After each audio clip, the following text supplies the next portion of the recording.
Well, hello, everybody, and welcome to 30 Minutes of Wisdom. I'm your host, Robin Blank Mascari. I'm thrilled to be here. This is very exciting for me. I've been hosting calls like this for several decades now and took a little respite, but I'm very glad to be back. We are launching our new series called 30 Minutes of Wisdom. And this is a journey that I've been on for a very long time. And for over 4 decades, I've been blessed to work with, become friends with many pioneering thinkers and visionaries. And it's my love and joy to share their gifts with each one of you on this series called 30 Minutes of Wisdom. We'll be getting together the second and fourth Friday of every month. And so feel free to invite anyone you want. We're here to support your personal growth and share some amazing people that can, I think, make a big difference and accelerate your journey into your personal and business success. So I'm on this journey with you. I am a student every step of the way. And I remember on one of the series I was on a while ago, one of my guests said, Robin, what is the legacy you want to leave? And I didn't even think about it. These words had never come to my thought even before, but it was like to inspire people to be lifelong learners. And if we are lifelong learners, life just keeps getting better and better and better. So I believe we're living in extraordinary times, and we have an opportunity to thrive and contribute and create a bright future. And we have the business model that can do that. And so that's why I'm excited to share so many wonderful people with you. So I'm going to start out and give a little introduction to our guest today. Um, she is someone that many of you know because her work is very, very popular in our profession because it's so powerful and so simple. And that's why I wanted to launch our program with this work.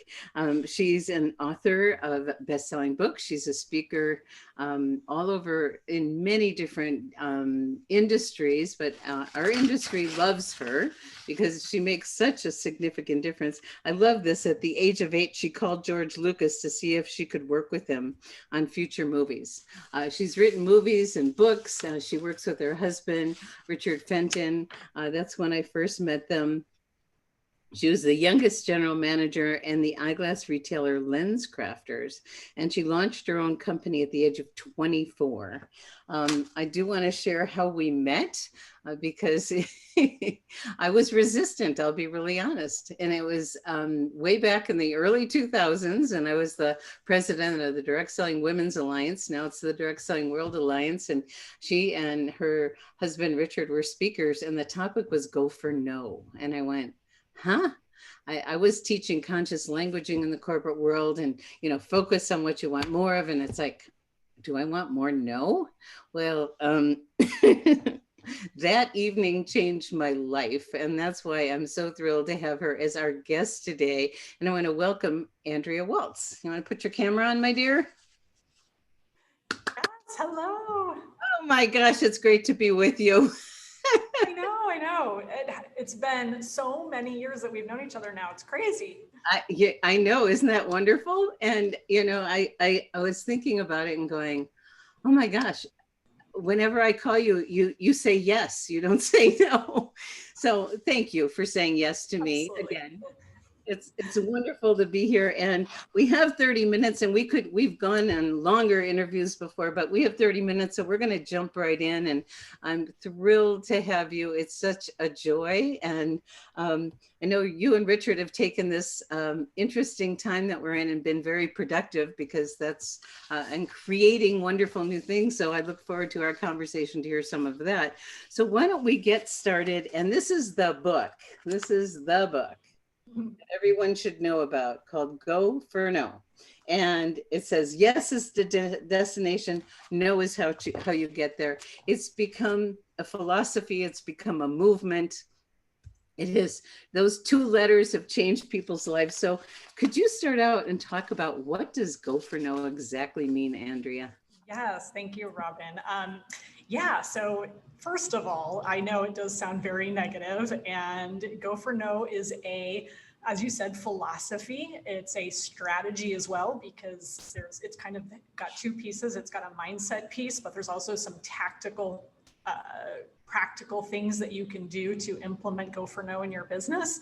And it's really based on a principle, which is this idea that failure and success are yin and yang. Yes and no are yin and yang. They are not opposites, they are opposite sides of the same coin. That if you want to get more of one, then you need to get more of the other. If you want to get less of one, you're going to have to reduce the other, that they play off of each other entirely.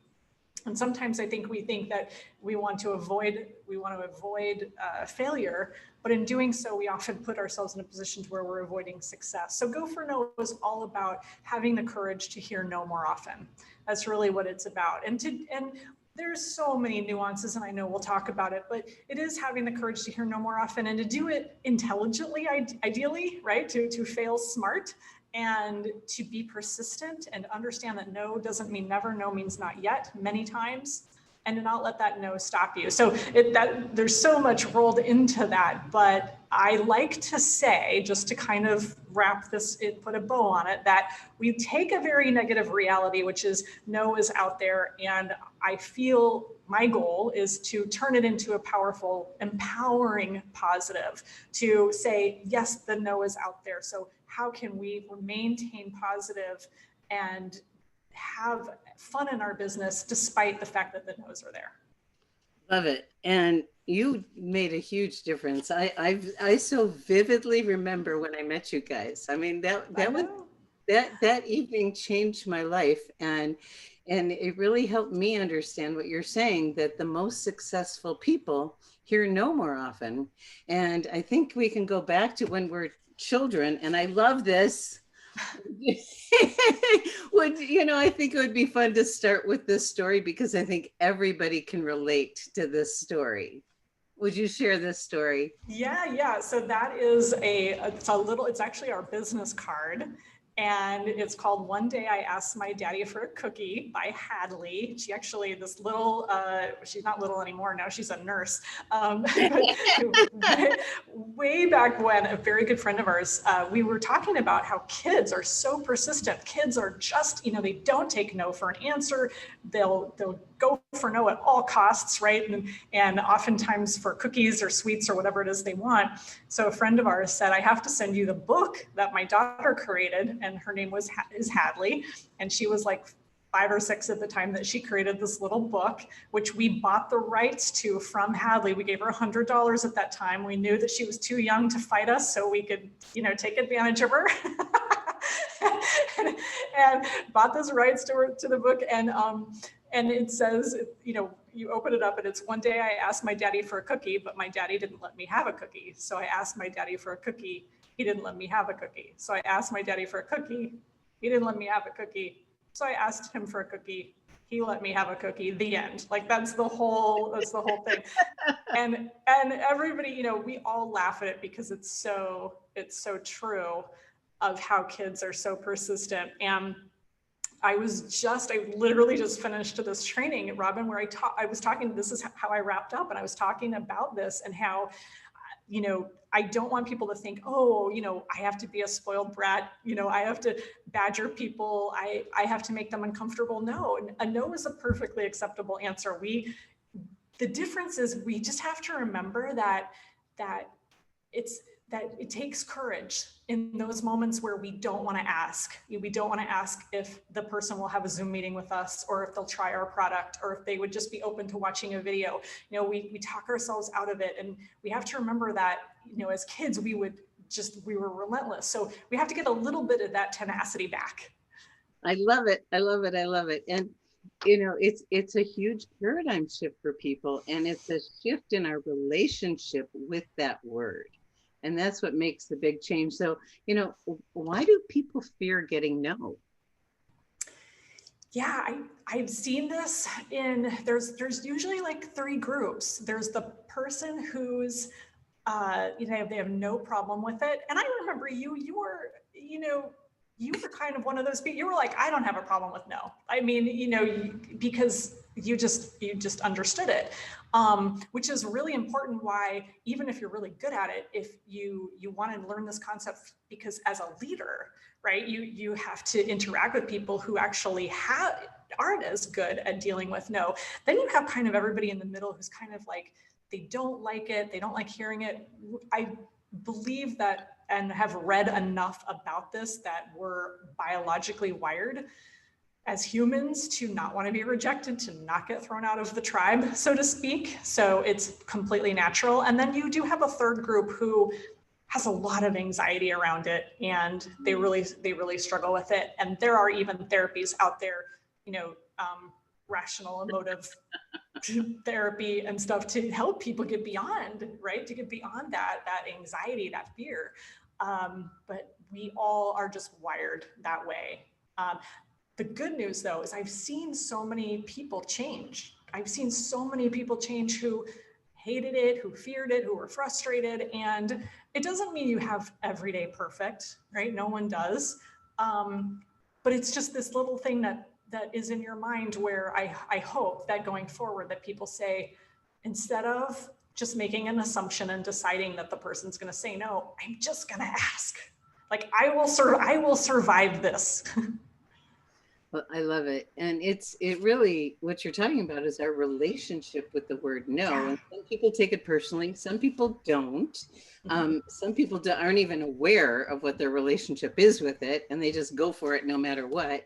And I remember our mutual friend, Nikki Keahoho, the way she explains it, she goes, you can't take it personally. If you go to a restaurant and the waiter or waitress is traveling around with the dessert platter and offering you dessert, they don't take it personally if you don't take a dessert, and so it's kind of like we've got to change our relationship, and we have to be aware what is our relationship. That gets me to the next question. How does someone know if rejection is impacting them, if they have that relationship?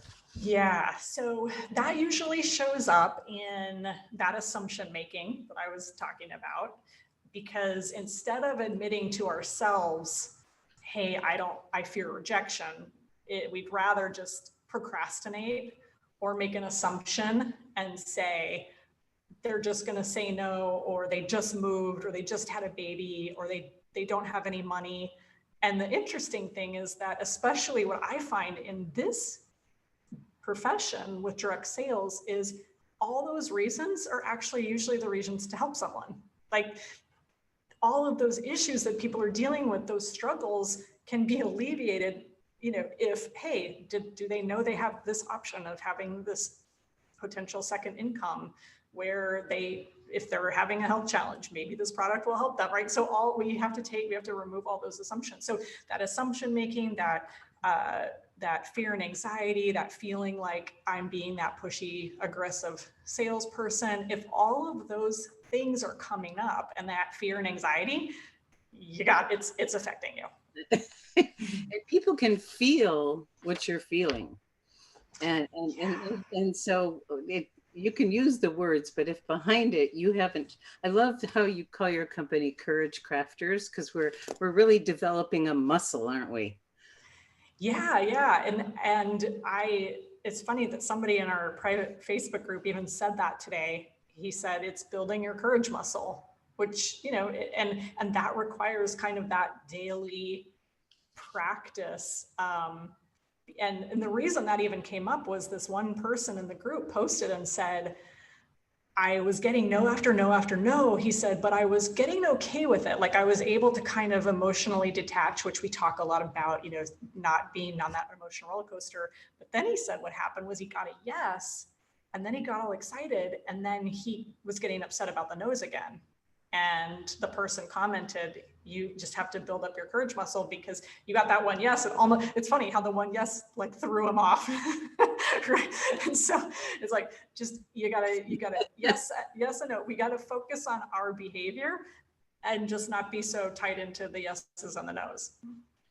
I love it. And so that kind of brings me to what's next, because we know some of the most successful people in history how many times did Colonel Sanders hear no? Yeah, like 1,009 times or something, driving across. Yep. Like 10,000, 1,000, whatever. He just stayed with it. So what I'm hearing you saying is we need to, shift our relationship with the word no. So how can we have this like energy of yes when we're actually going for no?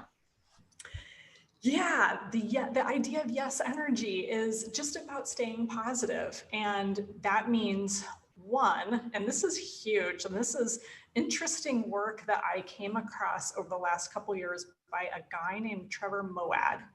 And his father was Bob Moad, who is a really popular motivational speaker.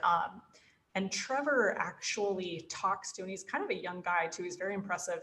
He talks to sports teams and the coaches the coaches of these teams. And he's very big on the power of words, especially spoken words, and how devastating they can be when you speak them. So for example, if you get a no, making sure that you silence, it's really hard, he says, to shut off the self-talk. It happens so immediately, right? You get a no and you go like, oh, who am I kidding? Of course, I'm an idiot. Of course, I don't know what I'm doing. But sometimes we speak stuff, and he said that is about 10 times more powerful and 10 times more devastating to say out loud, like, oh, I'm such a failure, or I'm such a loser, I'm not going to be successful. We really have to shut down that voice, and then simultaneously have that positive energy of, you don't have to go into the interaction. And Robin, you probably remember this. I love that you're saying about the relationship with the word no, because it is. Don't go into it thinking that you have to be hoping, wishing, and praying that they give you a no. We want yes. So you can have yes energy. Just understand that you don't have to be devastated if it's a no. And that's the hard thing for, I think, people to sometimes reconcile. So think positive. I would never want somebody to go in and expect a no. That would lead to sabotage, I think. And it would, and we want people to do their best. Just understand that when you're going for no, that it works together. And if you're doing it and you're getting a lot of no's, you're going to get a lot of yeses. But just be prepared for those no's and don't let it devastate you. So that's how to have that yes energy.